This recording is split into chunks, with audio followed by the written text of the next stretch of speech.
आमची शाळा जशी भूमीला जवळ 100 वर्ष जातली. आमच्या चुलत्यापासून त्याच्यानंतर माझे वडील बाबालाल सेटकर आणि त्यानंतर आम्ही आता माझंच वय जवळजवळ 60 वर्ष आहा. आम्ही सगळे आता तिघे भाव मिळून आणि आमचे सहकारी बाकीचे मिळून शाळा चालयतो आम्ही.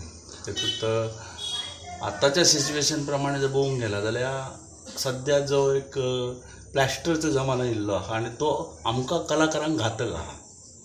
का आता की प्लॅस्टरची मूर्ती स्वस्त मेळटा, आमची मातीची मूर्ती आमकां करूकच टायम लागता. एक तर ती माती पयली आली जवळ मेळांक खूब कठीण आहा, मातीचे भाव सुद्धा. पण ती एक ही खरी कला आहा मातीचं. प्लॅस्टरचो जो एक साचो तयार हवे तेवढे तुम्ही हे करू शकता मूर्ती, तसं मातीचा नसता आणि मातीचा टायम लागता. म्हणून ताका लागून सध्या जर विचार केलो तर प्लॅस्टरवर काहीतरी बंदी येऊकच जाई, तरच आमच्यासारखे जे कलाकार आहोत इतर आणखी आणि खरे कलाकार सच्चे खानदानी म्हणा तुम्ही किंवा परंपरेगत करणारे आहोत की आवडीनुसार करणारे कलाकार आहोत, त्यांचा जीवन सुरळीत जाताला. सरकारकडच्यान मूर्तिकारांक मानधन मेळटा खरें, मात ते टायमार मेळना. ह्या कलेक उर्बा मेळटली जाल्यार सरकारान मूर्तिकारांच्यो अडी अडचणी हाताळूंक सक्रिय जावंक जाय.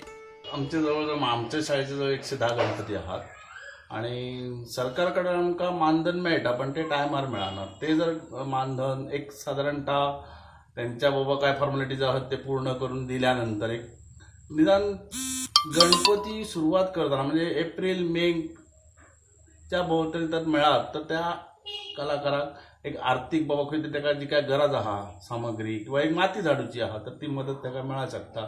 आणि तेतूंत सुद्धा सरकारान एक थोडीफार अजून वाढ करून किंवा सगळ्या कलाकारांक एकत्र करून की ह्याचेर काय करू येता, किंवा आता गणपती कमी पडतात म्हणून तुम्ही प्लॅस्टरचे गणपती येतात, तर त्याचेर सगळ्या कलाकारांक गोंयांतल्या एकत्र करून जर त्याचेर सरकार जर काय विचार करीत तर ते आमकां सुद्धा त्याचेर बरें पडटलें आणि तेतून काहीतरी फायदो जावं शकता.